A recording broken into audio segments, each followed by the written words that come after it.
Parou uma bateria de perguntas ali que eu não quero nem ver, viu?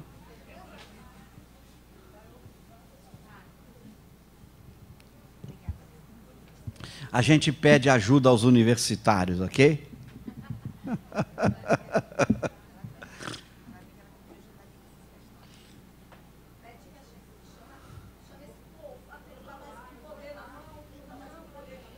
Ô Lúcia, chame os universitários para a gente pedir ajuda para os universitários.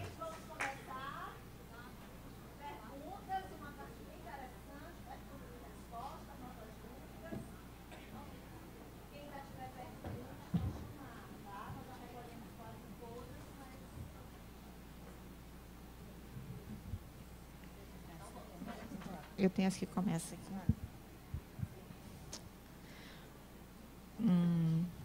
Podemos? Podemos? Bom, vamos dar início, então, à segunda parte, né? Com as perguntas e respostas aqui. Vamos para a primeira pergunta. Nós temos uma pergunta aqui, que nós vamos fazer aqui um casadinho, que são duas perguntas bem parecidas. É o seguinte... qual o melhor método para estudar a doutrina espírita? A ordem didática de O Livro dos Espíritos ou a ordem de publicação dos livros? Ou, de outra forma, há uma ordem para se estudar as obras fundamentais do Espiritismo? Em caso afirmativo, qual seria? Muito boa pergunta. Na verdade, essa pergunta foi respondida por Kardec. É o primeiro capítulo do nosso livro, Ordem Didática. Desculpe fazer propaganda, mas o primeiro capítulo... Até porque já acabou, eu posso fazer propaganda, vocês vão ficar mais bravos ainda, porque eu tive lá e não tem mais, né? Mas, no nosso primeiro capítulo, a gente pega um capítulo de O Livro dos Médiuns, o capítulo do método, terceiro capítulo da primeira parte de O Livro dos Médiuns, em que Kardec vai responder essa pergunta. Ele vai dizer qual é a ordem mais adequada para se estudar as obras dele. Então, ele coloca isso lá. Eu reproduzo isso neste primeiro capítulo. Como é que Kardec recomenda? Eu vou sintetizar, até porque não tem um livro aí e muita gente não comprou. Eu vou sintetizar rapidamente. Kardec vai dizer que você deve começar a estudar o Espiritismo pela obra O que é o Espiritismo, uma obra pouco conhecida. Eu sempre digo assim, se você tem uma pessoa que quer conhecer o Espiritismo, um amigo, um conhecido, ou você quer doar um livro para alguém conhecer o Espiritismo, dê O que é o Espiritismo. Não dê outra obra. Por quê? Porque O que é o Espiritismo, ele foi construído por Kardec, como eu já falei ontem, da forma didática mais gostosa para quem está começando.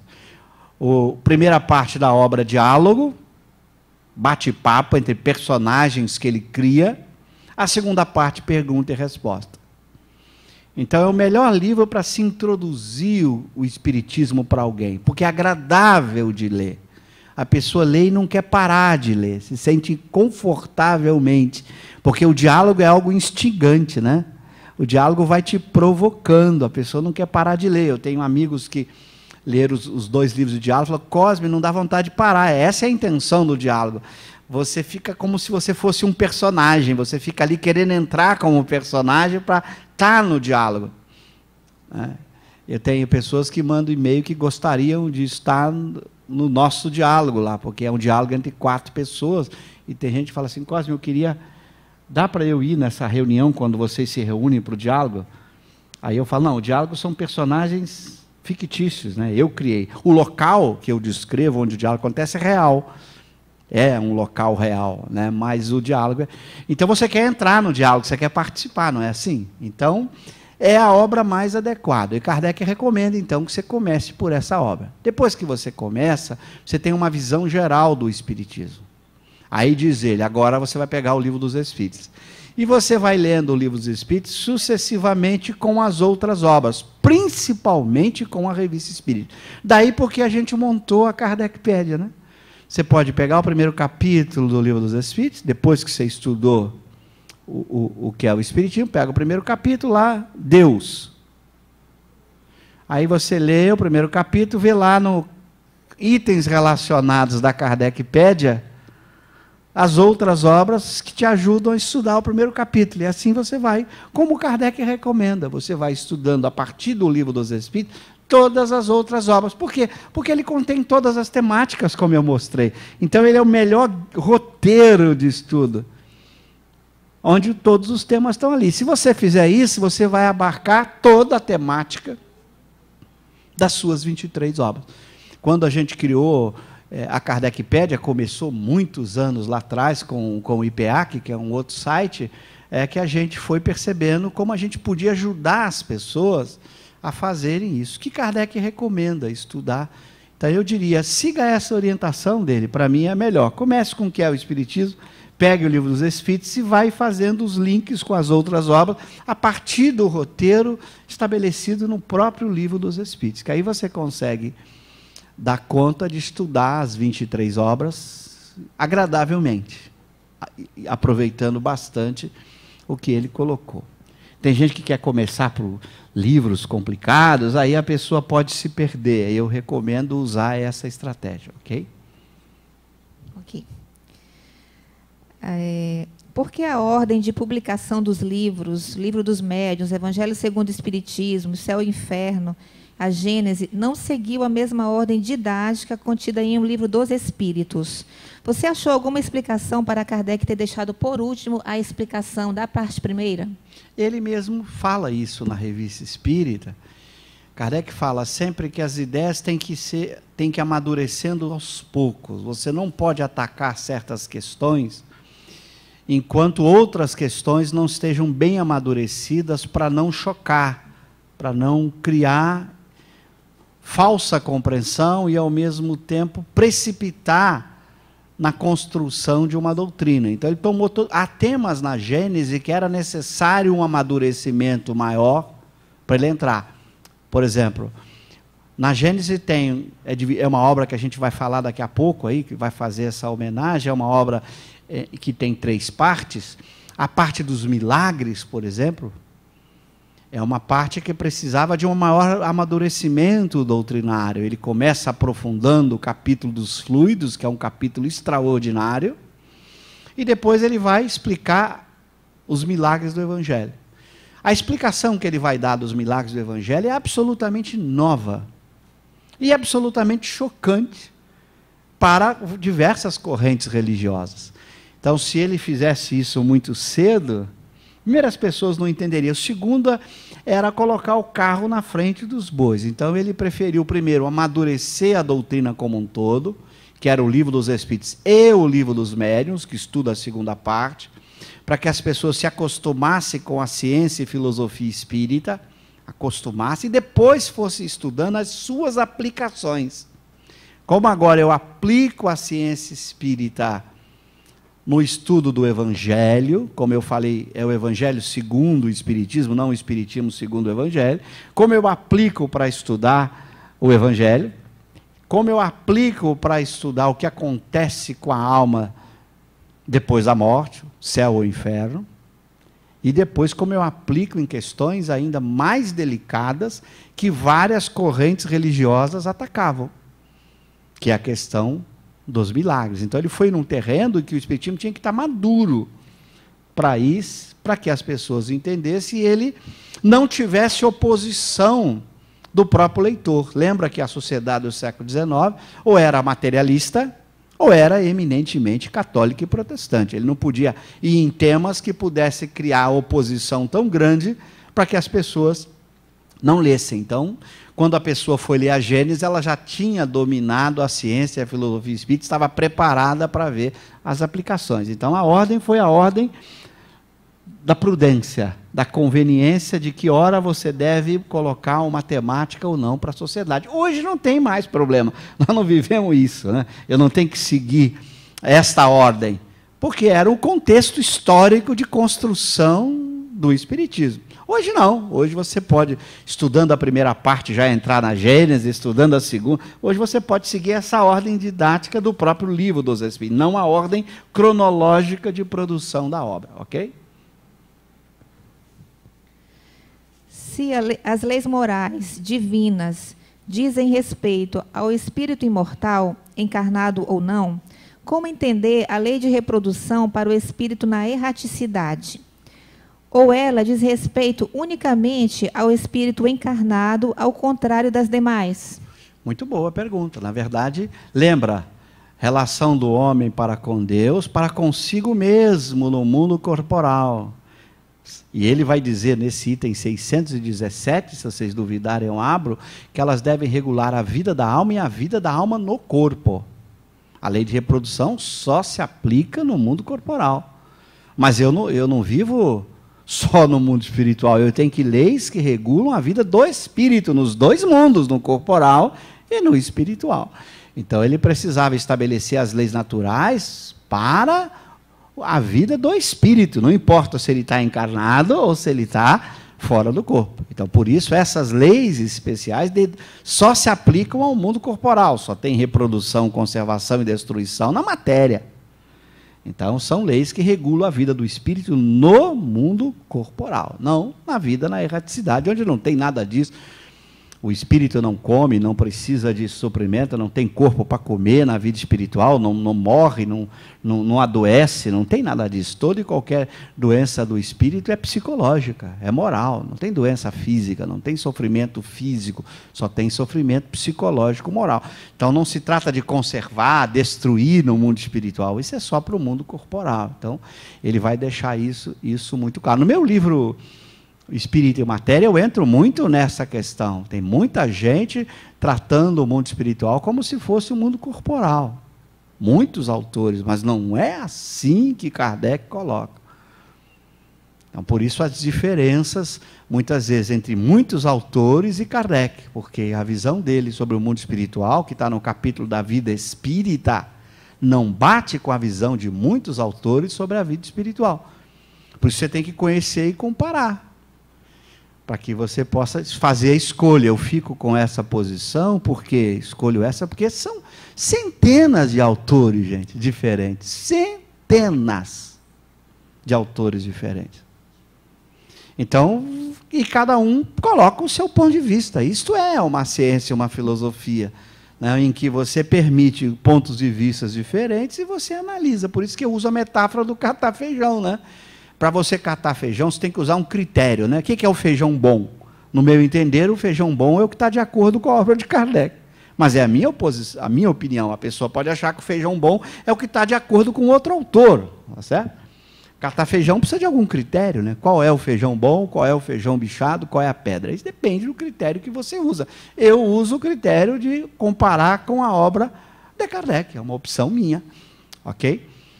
Então, esse é um ponto-chave, quer dizer, você tem que saber por que ele faz essa distinção entre mundo corporal e mundo espiritual, mostrando as diferenças entre os dois, que são gritantes, essas diferenças. Tá? Então, é importante estudar para você poder saber onde você está. Esse é o papel do estudo, da gente compreender melhor, entender melhor. E não se surpreenda que tenha muitas divergências, isso ocorre em qualquer ciência. Qualquer ciência tem posições diferentes, posições que se chocam. Isso é assim mesmo, é do ser humano. Filosofia, ciência, tudo tem posições diferentes.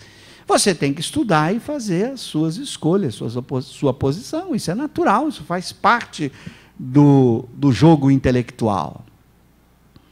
Como eu disse, tem autor que propõe um mundo espiritual parecido com Harry Potter. Está propondo lá, você que analisa, que tem gravidez, que tem lei de reprodução no mundo espiritual, tem autor que interpreta o perispírito com órgãos, tem estômago, fígado, útero, ovário, pênis, vagina, quer dizer, tem todos os órgãos, então se reproduz. Tem autor que faz isso. Então, você tem muitos livros e autores. A literatura de temas envolvendo a alma, ela é gigantesca. E não é de hoje. 100 anos antes de Allan Kardec e do Espiritismo, Swedenborg, nos seus livros, que estão lá na lista dos livros que eu coloco na Kardecpédia, que está lá no catálogo, que Kardec recomenda você ler, você pode baixar, apenas que o que eu coloquei lá são todos do tempo de Kardec, estão tudo em francês lá, né? Mas Kardec bota, o Swedenborg tinha uma visão de um mundo espiritual igualzinho terra, tinha comércio, compra. Isso é uma coisa antiga. As pessoas fazem propostas sobre a vida espiritual, como desde Platão, quando você vai ler Platão falando do que é o mundo espiritual, descrevendo o Tártaro, ou as igrejas defendendo o céu e o inferno. Veja, sonho que Kardec discute no céu e inferno, os sonhos de Santa Teresa, né? Santa Teresa, que era uma mulher boa, ela descreve o inferno com minúcia de detalhe. As fornalhas, toda a estrutura. Quando Kardec vai analisar o sonho de uma mulher boa, ele fala, isso é pesadelo, isso é a mente dela, ela acreditava naquilo, ela via o mundo espiritual desse jeito. É a opinião de Kardec, Kardec faz análise. E discorda de que haja um inferno. Percebe? Então é isso, quer dizer, na verdade a literatura é muito vasta, por isso que eu gosto de usar a metáfora de catar feijão. Se você apressadamente engole tudo, vai dar um saco de gato contraditório, cada um entrando em conflito com o outro. Por isso o estudo, por isso a importância da casa espírita, sentar, estudar, criar os grupos de estudo, para que as pessoas possam. E é bom que hajam esses pensamentos. Por que Kardec, no Catálogo Racional, a maior parte dos livros que ele recomenda que você lê são contrários à posição dele? Contrários. Porque ele quer que você escolha com razão, com argumento, que você aprenda a raciocinar, a pensar por conta própria. Então, por isso que no Catálogo Racional você se surpreende a quantidade de livros, inclusive os do Swedenborg, estão todos lá. E no caso do Swedenborg foi o mais interessante, ele evoca Swedenborg na Revista Espírita 2 vezes, para questionar Swedenborg, espírito agora. Então, é para você poder desenvolver a habilidade, o raciocínio, saber separar o verdadeiro do falso. Esse é o nosso desafio, sem briga, sem falar mal de ninguém, sem agredir autor, sem partir para ofensas pessoais, para julgamento de valor, não é esse o papel. Mas discutir ideias. Kardec tem uma frase maravilhosa, aliás, tem muitas, né? A obra inteira, mas tem uma que eu gosto muito, ele diz assim, os erros do espírito pesam menos na balança de Deus que os erros do coração. Bota na Kardecpédia que você vai achar, está na Revista Espírita. O que é erro do espírito? É o erro do conhecimento. Se, por exemplo, a Lúcia me diz assim, 2 mais 2 igual a 5, ela não vai dizer porque ela é engenheira, ela sabe matemática, mas se ela diz 2 mais 2 igual a 5, ela cometeu um erro do espírito. Aí eu sou professor dela, ela diz 2 mais 2 igual a 5, eu ofendo, sua burra! Eu cometi o erro do coração, faltei com a caridade. Kardec diz, o erro do espírito pesa menos na balança de Deus que o erro do coração. Ao faltar com a caridade, eu fui muito pior do que ela. Ao agredir alguém, ofender um autor, partir para agressão pessoal, eu cometi erro do coração. Esse pesa mais. Erro do espírito, todos nós cometemos, né? Você está evoluindo, aprendendo, então um espírito vai lá, dita uma coisa, tem uma frase errada, tem um pensamento equivocado, ele está errado. Pronto. Agora, daí a ofender, um autor escreveu uma frase errada, daí você ofendê-lo, é outra coisa. Mas você não pode aceitar o erro do espírito. O erro do espírito é erro do espírito. A gente diz em filosofia, com os textos, todo o rigor da lógica. Com as pessoas ou espíritos, caridade. Caridade é com pessoa, com espírito, não é com texto.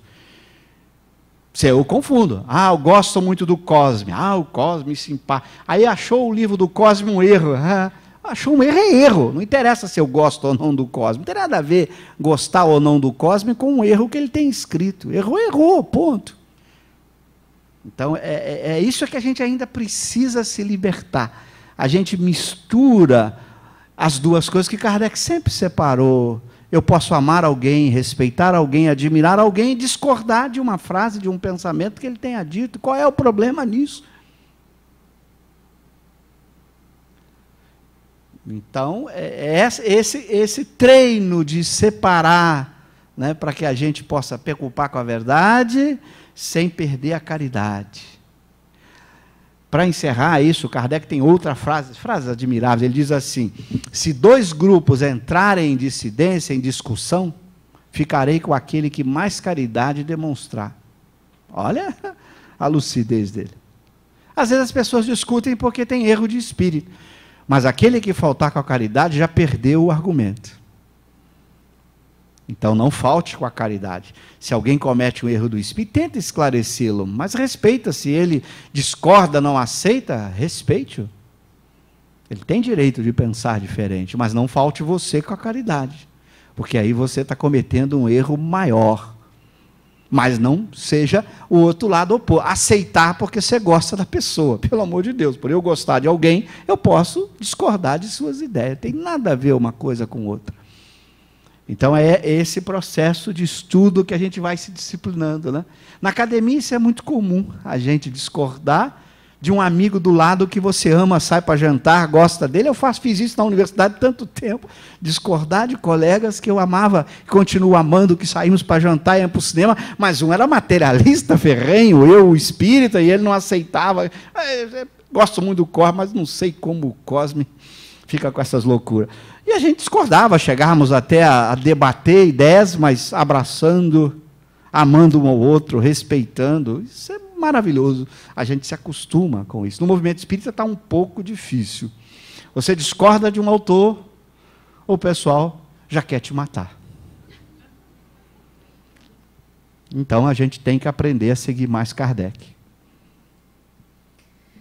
Bom, próxima pergunta é: a título de uma lógica de complexidade, o capítulo 11 da segunda parte, Os Três Reinos, não poderia ser colocado como primeiro capítulo da mesma parte, por se tratar de formas de vida mais simples?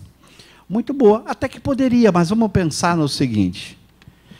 O Livro dos Espíritos é dirigido a quem? Ao princípio inteligente ou a nós? A nós. Quem está precisando do Livro dos Espíritos? Os cachorrinhos, o boizinho, o cavalo? Quem está precisando somos nós. Então, eu colocaria no último como Kardec fez. Por quê? Para você se fixar na parte inicial. Essa é a mais importante. Porque diz respeito a como a gente vai viver, a como a gente se conhece. O outro capítulo é para mostrar, olha, o princípio inteligente também sofre um processo evolutivo nos reinos. Ah, tá bom. Mas ele tem que fixar mais atenção naquilo que é o objetivo do livro, nos educar para que a gente seja melhor. Então, eu manteria a ordem, poderia, embora logicamente pudesse ser no começo, mas do ponto de vista do estímulo, da provocação, aquilo que é primeiro você considera mais prioritário. Então, é mais prioritário estudar o espírito com E maiúscula do que estudar o espírito com E minúsculo. Então, por isso, a lógica eu concordo, podia começar. Mas do ponto de vista psicológico, do estímulo, da prioridade, de incentivar o que é mais importante, eu manteria como Kardec, como último capítulo, ok? O processo de evolução, com o estágio do princípio inteligente nos diversos reinos da natureza, com início no reino mineral, até tornar-se espírito, encontra-se explicitado na obra da codificação? Muito cuidado, porque só há princípio inteligente onde houver inteligência. Essa é a definição do princípio inteligente. Você reconhece a causa pelo efeito. A matéria não denota inteligência. Você já viu uma pedra inteligente? Então, não faz nenhum sentido achar que tem um princípio inteligente ligado à pedra. O princípio inteligente é causa de inteligência. Você identifica a causa pelo efeito. Se não tem inteligência, não tem princípio inteligente. Então, isso é muito metafórico quando se diz que se liga no mineral, não sei o quê, mas isso não está em Kardec. Está em outros autores, que é bonito, é poético. Mas, para Kardec, princípio inteligente é a causa da inteligência. Você acha inteligência, você acha princípio inteligente. Então, você identifica a causa pelo efeito. Eu nunca vi uma pedra demonstrar inteligência. Se alguém mostrar que tem algum reino, algum mineral que demonstrasse inteligência, aí estaria inteligente. Princípio inteligente. Quer dizer, se em algum lugar há demonstração de inteligência, então teria princípio inteligente, ok? Então, por isso que você não vai encontrar nesse capítulo dos Três Reinos esse processo de que o princípio inteligente está ligado à pedra, depois à árvore. Você não vai encontrar isso no capítulo dos 3 reinos, ok? Até porque a definição de princípio inteligente é essa que eu estou dando. É a fonte da inteligência, você identifica inteligência, tem princípio inteligente, ok?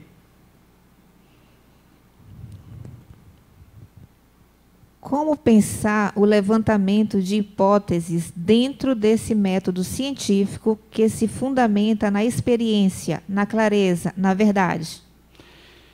Então, toda a discussão sobre método no Espiritismo, a discussão sobre método é tão complexa que os especialistas nessa discussão são os chamados filósofos da ciência, ou epistemólogos da ciência.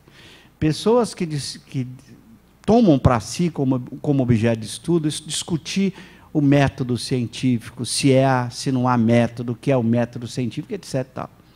Olha, esses caras não conseguem chegar a um acordo. Essa discussão é gigantesca.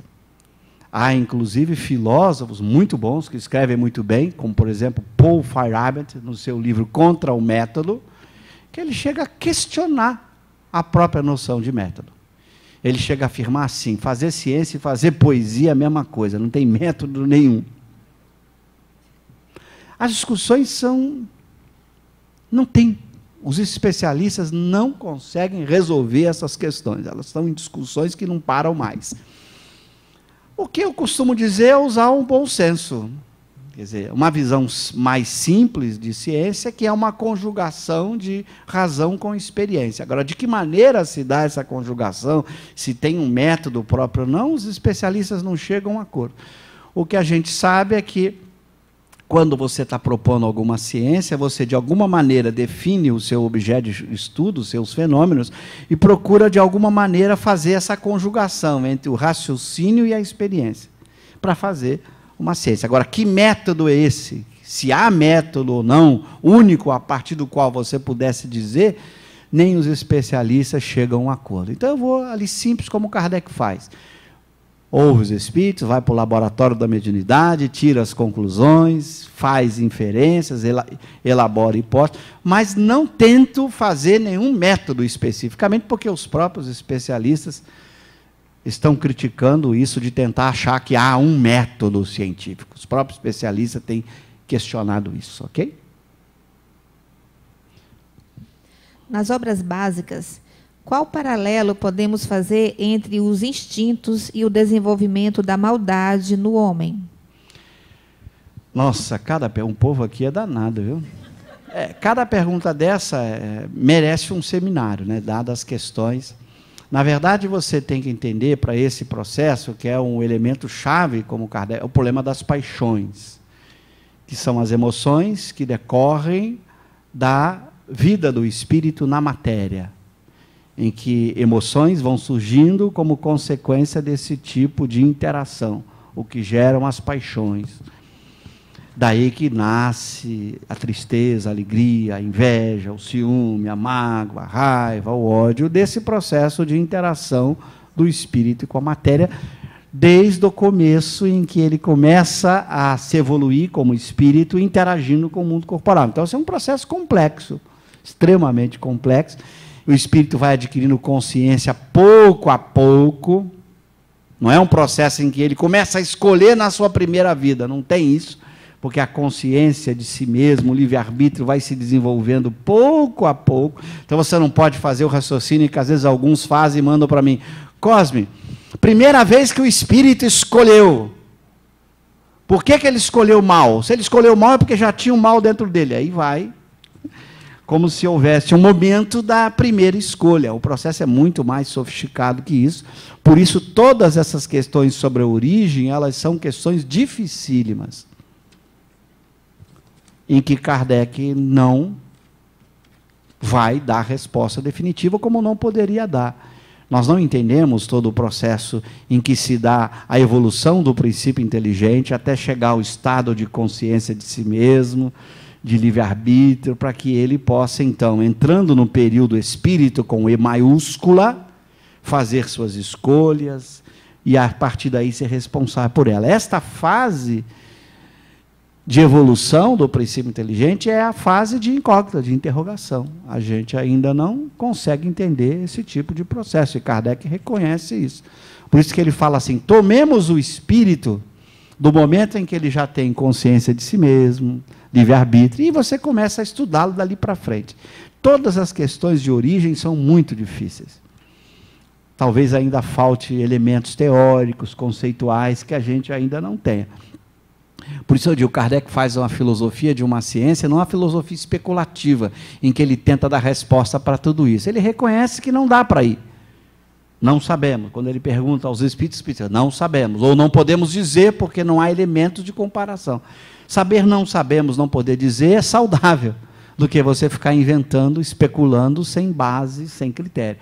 Numa filosofia de uma ciência, você fica limitado à ciência. Se a ciência não lhe dá nenhuma deixa, é melhor você calar. Eu não sei, vamos esperar a ciência espírita avançar, vamos esperar o conhecimento avançar para entender. Além de mais, a gente tem uma outra variável. Tem muita gente que quer estudar o espírito, tudo mais, os fluidos, entender, quando está aqui. Gente, para que essa preta vai morrer daqui a pouco? Estuda isso do lado de lá, muito mais fácil. Tem gente com uma preocupação, eu quero entender o que são os fluidos, aí o cara tenta ir para a física, que fluidos são esses que os espíritos manipulam? Está muito apressado, mais uns 20, 30 anos tu morre. Tu vai poder estudar isso lá com muito mais propriedade do que aqui. Que mania de achar que nós vamos ter que resolver todo o conhecimento aqui. Esse é o materialista. Para o materialista tem que resolver tudo aqui, só tem aqui. Só tem aqui. Para o espírita, não. O aqui é tão curto, 80 anos, você passa centenas de anos na erraticidade, como mostra Kardec. Aí eu estou preocupado em 80 anos resolver todos os mistérios do espírito. Eu tenho centenas de anos como espírito, com capacidade de estudar, não limitada pelo cérebro, pelo corpo. Por que essa pressa toda? Eu não tenho pressa nenhuma. Não sei, daqui a pouco, mais uns 20 anos. Fui falar 20 anos num grupo de estudo, um amigo mandou, poxa, Cor, mas só 20 anos, eu estou com a sua idade. Eu falei, tá bom, então eu boto 30. Mas eu vou, né? Todo mundo vai, né? Por mais teimoso que seja, vai. Então, não precisamos ter tanta pressa. Então, muitas dúvidas poderão ser respondidas no estado de espírito, com muito mais propriedade do que aqui. Ok? Sobre as reflexões de Kardec na Gênese acerca das raças e sobre a frenologia, por mais que a comunidade científica da época o influenciasse, foi um deslize que gerou certa inconsistência em sua obra? Veja, Kardec e os espíritos não vão revolucionar a ciência nenhuma. Ele já diz isso no Livro dos Médiuns. Todas as vezes que ele se referir a um contexto da ciência, ele usa a ciência de sua época. Não poderia ser diferente, né? Por exemplo, o sujeito às vezes fala assim, na obra Gênese, no capítulo Uranografia Geral, o número de satélite de Marte que Galileu fala não bate com o que a ciência sabe de hoje. E daí? Aquilo ali é espiritismo, o número de satélite de Marte? Qual é o objeto de estudo do espiritismo? Estudar os espíritos e suas relações com o homem, não quanto satélite tem em Marte. A obra de Kardec não contém só espiritismo. Muitas vezes ele fala das ciências do mundo. Muitas vezes. Quando ele fala das ciências do mundo, ele usa as ciências de sua época. Ponto. Ah, mas a ciência da época mudou. Então, aquilo mudou. E daí? Isso não é espiritismo? Não trata de espiritismo? Às vezes a gente não percebe isso. Quer dizer, o que é genial em Kardec é o espiritismo, que era o seu objeto de estudo. Ele não podia revolucionar nenhuma ciência da época, não era a sua missão nem o seu papel. Como não era do espírito de Galileu dizer quantos satélites tinha em Marte. Ele coloca o que a ciência da época coloca. Ah, mas está errado, mas e daí? Qual é o problema? Os espíritos, vai dizer Kardec, nas perguntas que se podem fazer aos espíritos, capítulo do Livro dos Médiuns lá. Tem um item especial das perguntas que se pode falar, se formular. Ele vai dizer, se você quiser perguntar aos espíritos para que eles te deem resposta que mudam a sua ciência, você está enganado, você não vai ter resposta.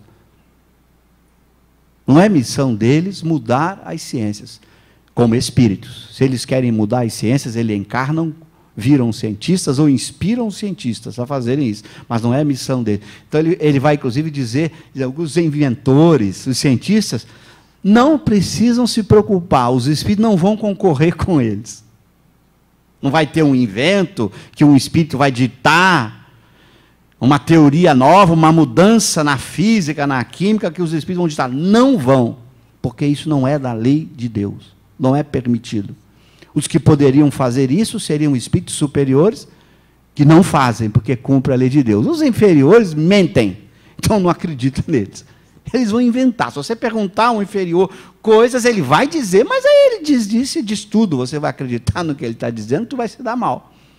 Como o Kardec mostra, o cara queria saber onde tinha tesouro, os espíritos inferiores descrevem um mapa, até desenharam o mapa. Vai atrás para ver o que acontece. Depois ainda fica rindo de você. Agora, os superiores que poderiam produzir revoluções, ou encarnam, ou inspiram cientistas. Então, mas eu gosto de pegar essa questão, porque lá tem muita gente dizendo que esses textos são racistas. Aí é uma confusão de leitura muito grave, que eu não tenho muito tempo para explicar, que é o que Pascal chamava de confusão de ordem. Confusão de ordem é quando você pega a ordem da ciência, mistura com a ordem da moral. É um grave erro. Racismo é uma postura moral, ética, que Kardec nunca adotou. Se eu falo de um determinado povo, de um determinado grupo, sob suas características de vida biológica ou social, eu não estou sendo racista. Estou descrevendo características biológicas ou sociais, cujas descrições podem ser verdadeiras ou falsas, mas isso não é racismo. Então, se eu digo assim, por exemplo, que o branco é menos resistente ao sol do que o negro, essa descrição é verdadeira ou falsa? O branco não pode se sentir ofendido e dizer que eu estou sendo racista. Estou dizendo que ele é menos do que o negro na resistência à luz solar. Racista seria se eu pegasse esse tipo de descrição e usasse como norma de conduta ética, para propor alguma conduta ética em cima dessa descrição. Aí seria racismo. Então, descrições sobre inteligência, sobre vida social, sobre culturas, podem ser verdadeiras ou falsas. Interpretações sobre a vida social das pessoas, dos grupos, podem ser verdadeiras ou falsas.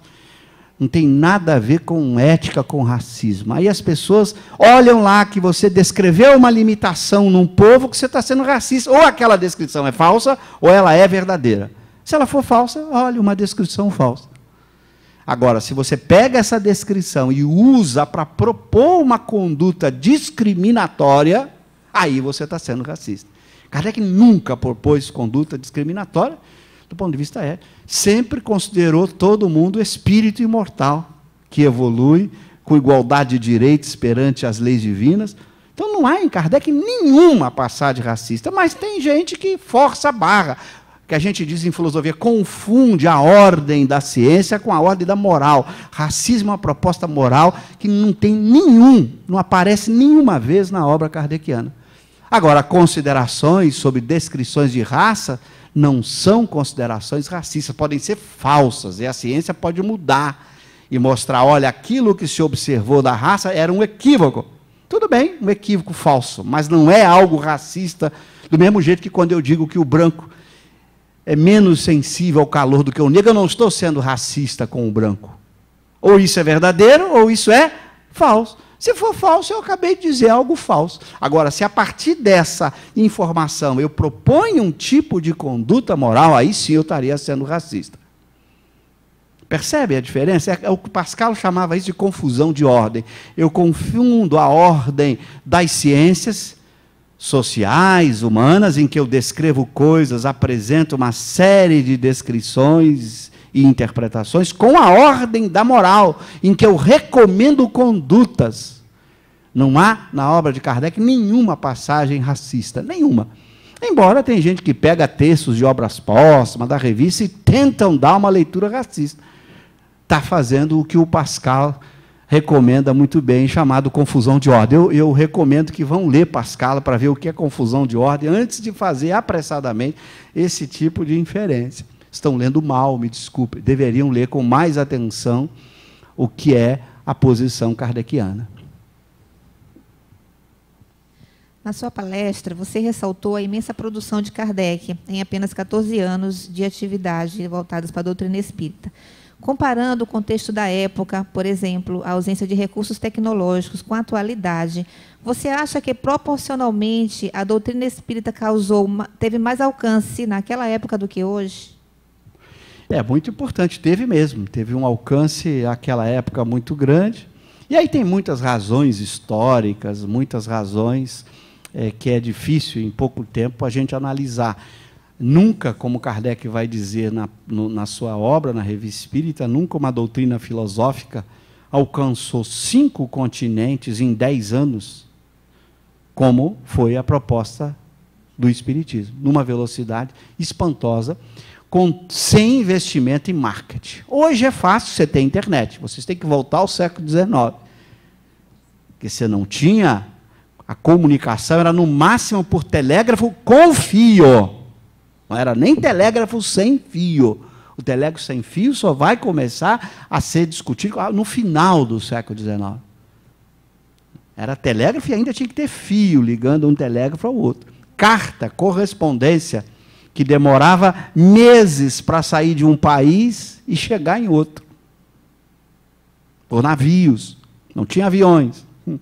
Então, quando você vai ao contexto de meados do século XIX, uma doutrina se espalhar pelos 5 continentes, nesta velocidade, algo espantoso, realmente espantoso.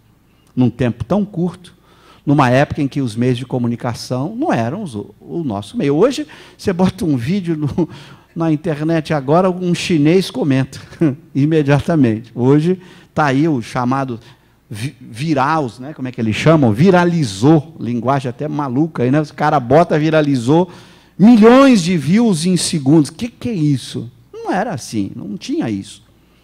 Então, é claro que é espantoso. O que aconteceu, no meu entender, é que houve, é claro, 2 grandes guerras na Europa, em que toda a preocupação se concentrava em indústrias bélicas, em sobrevivência material. Doutrinas que tratavam da alma foram para segundo plano, estava todo mundo preocupado em sobreviver fisicamente. Então, você tem todo um conflito de guerra. Você tem também o desinteresse de questões da alma por conta do grande interesse material. O progresso material, tecnológico, leva o sujeito a se preocupar mais com o prazer imediato, com as questões do corpo. Olha isso tudo, isso tem influência. A sociedade se preocupou muito com as questões corporais, muito prazer, muita possibilidade de se envolver mais, então ela vai deixando de lado. A taxa de leitura no mundo está caindo, e caiu muito, as pessoas estão lendo cada vez menos. Gostam de ler tirinha, ver videozinho curto. Então, é uma mudança cultural muito drástica que hoje se torna muito mais difícil, mesmo com todo o meio de comunicação veloz. Se você escreve um livro acima de 200 páginas, tu não vende. As editoras estão aí mostrando livros muito grossos, ou são romances mais fantasiosos possível, tipo Harry Potter, que aí o sujeito ainda lê, porque tem um filme de marketing por trás, mas livros filosóficos, livros que faz você pensar, se for muito grosso, ninguém compra. Os livros de Kardec têm 400, 500 páginas. São obras densas, não tem figurinha, né? Não tem figurinha, não tem desenho. Não é fácil, eu diria um problema grave. E estamos vivendo uma sociedade em que o materialismo tomou muita força. As questões materiais viraram mais importantes que as questões espirituais.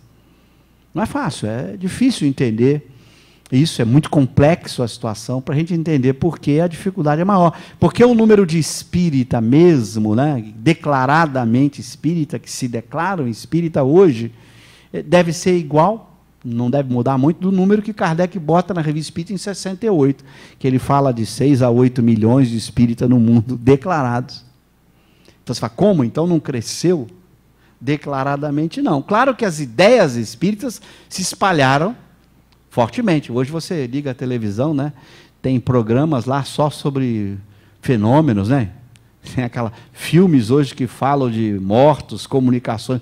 Claro que certas ideias são muito mais espalhadas pelo mundo. Mas a doutrina, enquanto um corpo conceitual teórico, ela sofre dificuldades naturais, porque as pessoas não estão dispostas muito a estudar muito, né? A gente quer solução fácil, né? De preferência, uma frase resolver tudo, né? Ou deixar alguém resolver para você, o que é pior ainda, né? Ao invés de você estudar, você faz a pergunta para o cara te responder em 1 minuto. Se demorar mais, você já não vai prestar atenção. Então, não é fácil. É um momento difícil de entender isso. Mas a gente tem que pensar da seguinte maneira: a evolução e o progresso é individual. Cuide você da sua vida, a cada um segundo as suas obras. Estude e viva isso que você estuda. Viva a sua filosofia, porque se você viver, você segue feliz. Você não vai responder pelos seus amigos, parentes, vizinhos, se não viverem isso, é problema deles. Então, cuide você da sua vida, seja o melhor, aprenda, porque o progresso é individual, é seu, a cada um segundo as suas obras, não é a cada um segundo as obras dos outros. Então, cada um cuide de si e entregue para Deus, seja lá o que Deus quiser. Outra pergunta: por que Jesus foi batizado segundo a obra de Kardec? Então, porque era uma tradição da cultura do seu povo, né, gente? Ele era judeu, nasceu numa tradição em que havia necessidade de respeitar essa tradição, até para não chocar, né? Mas pensem numa coisa, vocês deveriam pensar: eu devo seguir o que fizeram com Jesus ou o que Jesus fez? Eu devo seguir o que fizeram com Jesus ou o que Jesus fez? Vamos escolher. O que fizeram com ele, se eu for obedecer, eu vou crucificá-lo, agredi-lo, ofendê-lo. Fizeram tudo com ele, coisas da cultura da época, e eu vou imitar isso? Não. Então a gente respeita, é uma prática de uma religião que a gente respeita. Mas o compromisso do espírita é seguir os ensinamentos do Cristo, não aquilo que com ele fizeram.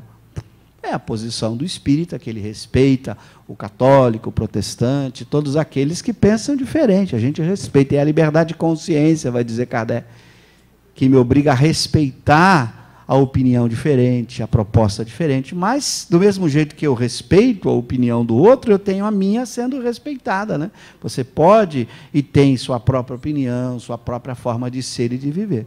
Na nossa opinião de espírita, seguindo o ensinamento kardeciano, o nosso dever é viver o ensinamento moral do Cristo, a fim de botar em prática esse ensinamento moral, e não seguir tudo aquilo que os homens, em suas culturas, em seus momentos históricos, fizeram com Cristo. Nós agradecemos, essa foi a nossa última pergunta. Nós vamos, então, agradecer ao Márcio pelos ensinamentos.